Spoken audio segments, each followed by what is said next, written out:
Good day everyone, especially to you Ma'am Leslie. Today I am going to summarize and give my reflection about the facilitating learner-centered teaching. But first, I am going to give the 8 subtopic of this lesson. First is the learner-centered theory of learning. Second is child, adolescence, and adult learning.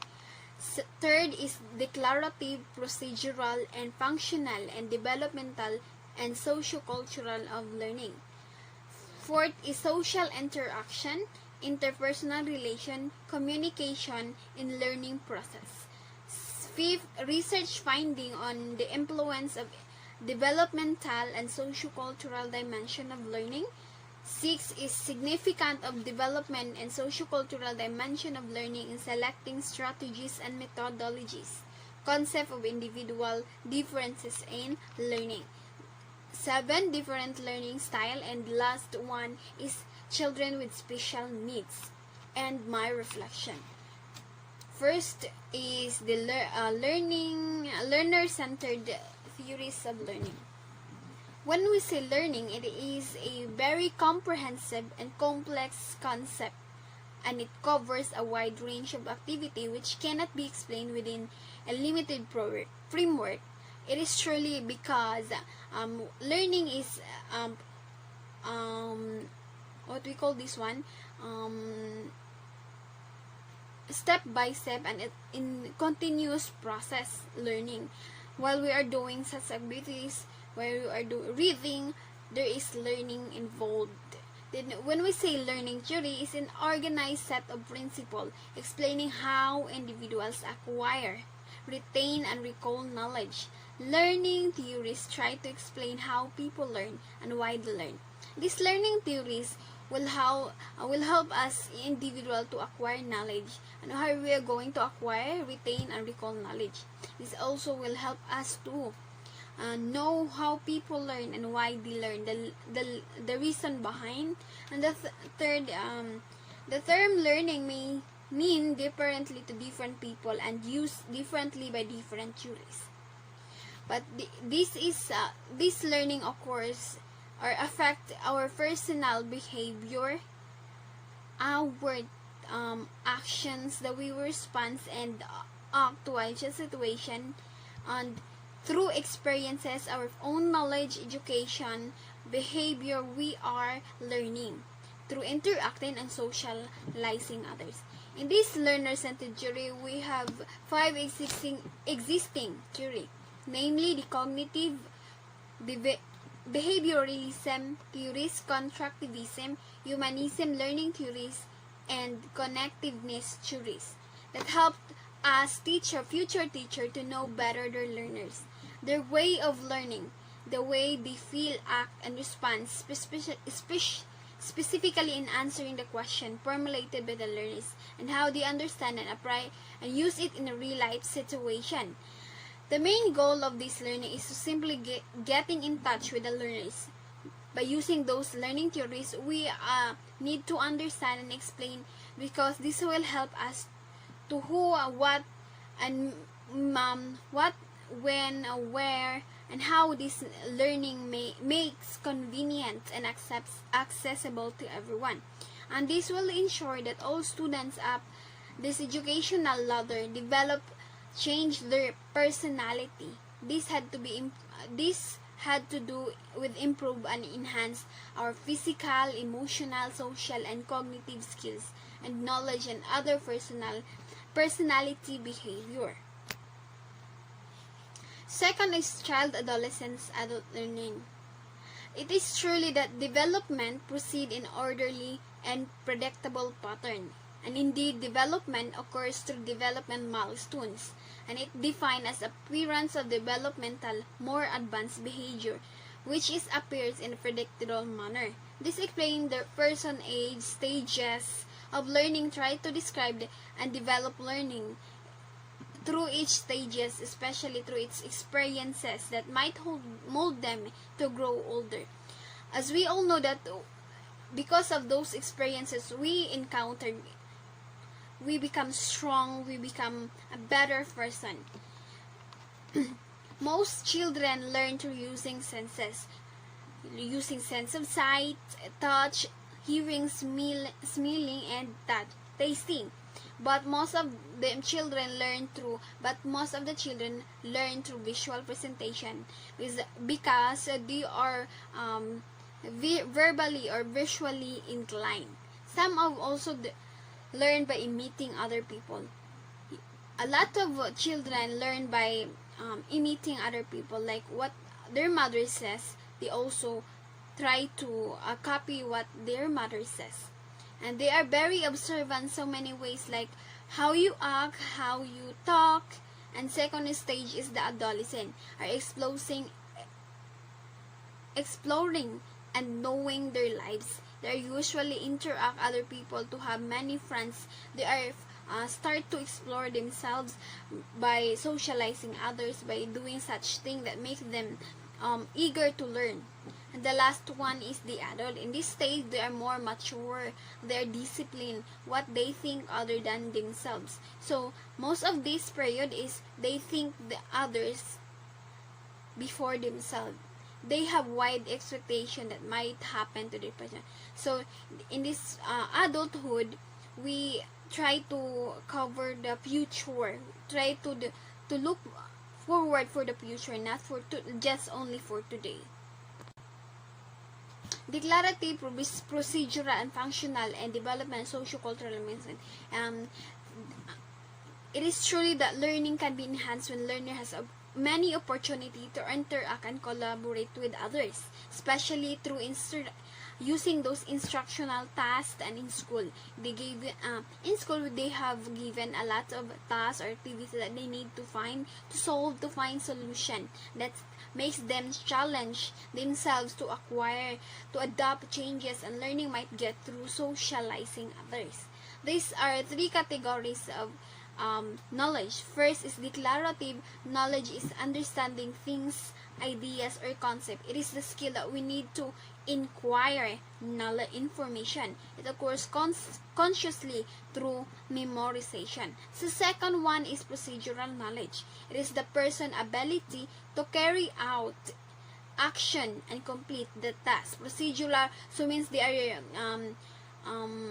doing step-by-step process in carrying information. The last one is functional knowledge. Is any piece of stored information can be applied to different circumstances and or transferable to different settings. Overall, this category of knowledge are important to the learner because it will help them enhance their capabilities and skill as they are learning day by day. And the other one is social interaction, interpersonal relation, and communication in the learning process. For me, an effective learning requires social interaction, good interpersonal relation, and active communication with the experts as well as their co-learners. Aside from that, visual representation, some also gain more information learning through interaction with others. Like in school, in doing activities, they need to cooperate, collaborate, and participate so that the activities will done easily, in a fast way, and successfully. When we social interaction, it is an exchange between two or more individuals. By interacting with one another, people design rules, system, and institution. It is this dynamic, changing sequence of social actions between individual and groups. According to Erving Goffman, there are 5 social interactions, namely exchange, competition, cooperation, conflict, and coercion. While interpersonal relation has something to do with how close, deep, or strong associate or acquaintance between two or more people. It is said that family, love, platonic relationship, family relationship, work relationship are the types of interpersonal relationship. However, when we say communication, it is an exchange in meaning between two or through a common system or symbol, sign, or behavior. It is a process of reaching understanding which participants not only Overall, this process of learning will help learners to have a clear vision and purposeful process to happen and eventually makes learner eager to learn. Research finding on the influence of developmental and sociocultural development. According to Lee Vygotsky, ideas that recognize or identifying the rules culture play and development in higher thinking skills. However, sociocultural dimension of learning is learning that is influenced by social interaction, interpersonal relation, and communication with the other in a way that opens each learner opportunity to interact and collaborate with other people. The research found out that parental involvement, parental skills, and child rearing provision for specific experiences and home peer influence and teacher are the factors that affect the development of each learner learning style, as all of which carry social cultural character are related to achievement or performance in school. It can be seen in school performance. To sum it up, this development and socio-cultural dimension of learning will give positive and negative impact to each learner. Learners' styles as way of learning which can make them as one or eager to learn. Significant of developmental and socio-cultural dimension of learning in selecting strategies and methodologies, which is concept of individual learning. This topic is focused on the development of children's cognitive skills, the way learners comprehend, understand, react, and formulate feedback, including the way they respond to every situation.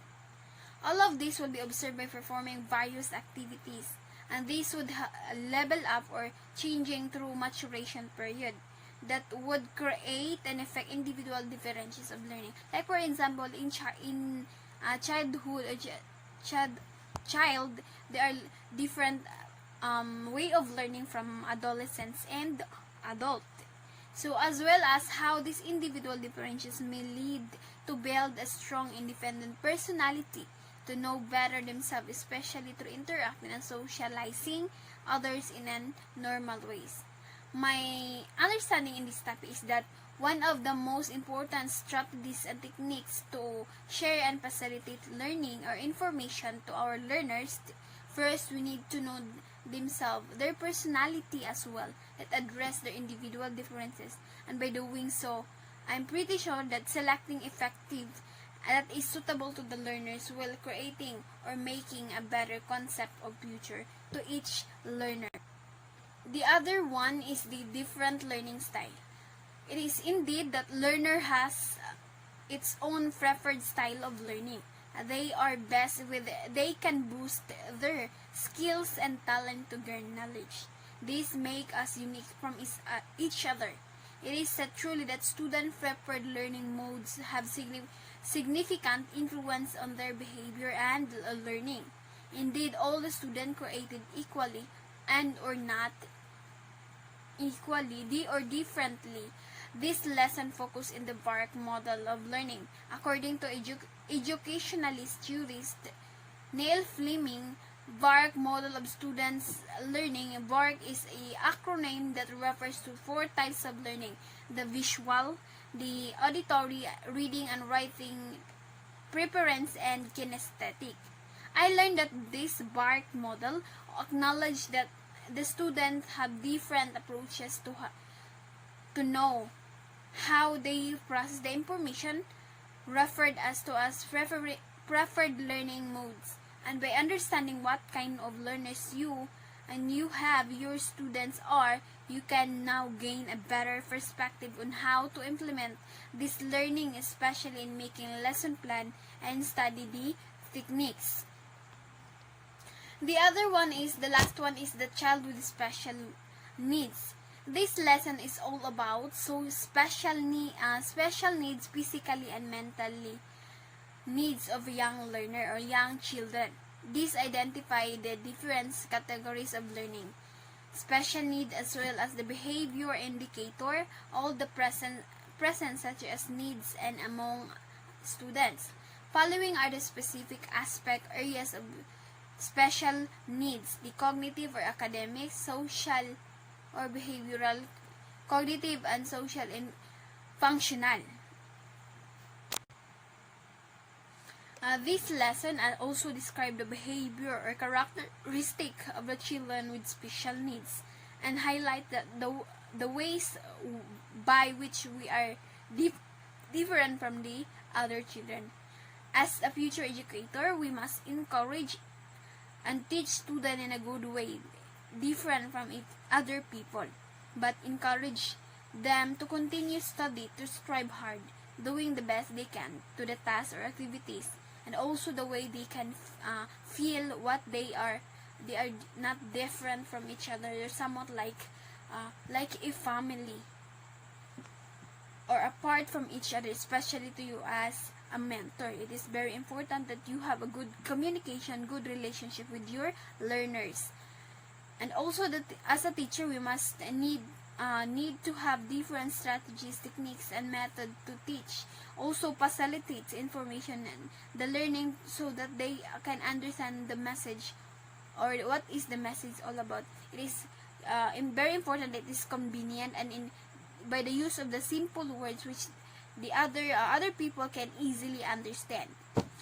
Overall, my understanding about this facilitating learner-centered teaching is a tool that help future educator and practicing teachers understand and fundamental pedagogy principle, processes, and practices that are anchored to learner-centeredness and other educational psychologies as they apply to participate information and learning to the learners. So as a future educator, it is very important that I am knowledgeable, or it is not just knowledgeable but skillful and willing to learn every day, enough to teach my student in different way, using different and it is very important that we select the best appropriate strategies, methodologies that we are going to use, so that we all know that the learners have different learning styles. So we need to really a lot of strategies to conquer all the our students' skills. By doing so, knowing the fact that all students have different level of cognitive skills, there are fast learner, there are slow learner, or the way they understand and comprehend aspect of life, especially to academic life, there are slow and fast, and different people needs. But the best thing we need to do is to help one another, because I believe that helping one another will save our nature, will give us more knowledgeable meaning or knowledge or information, and this would help us to become more knowledgeable enough and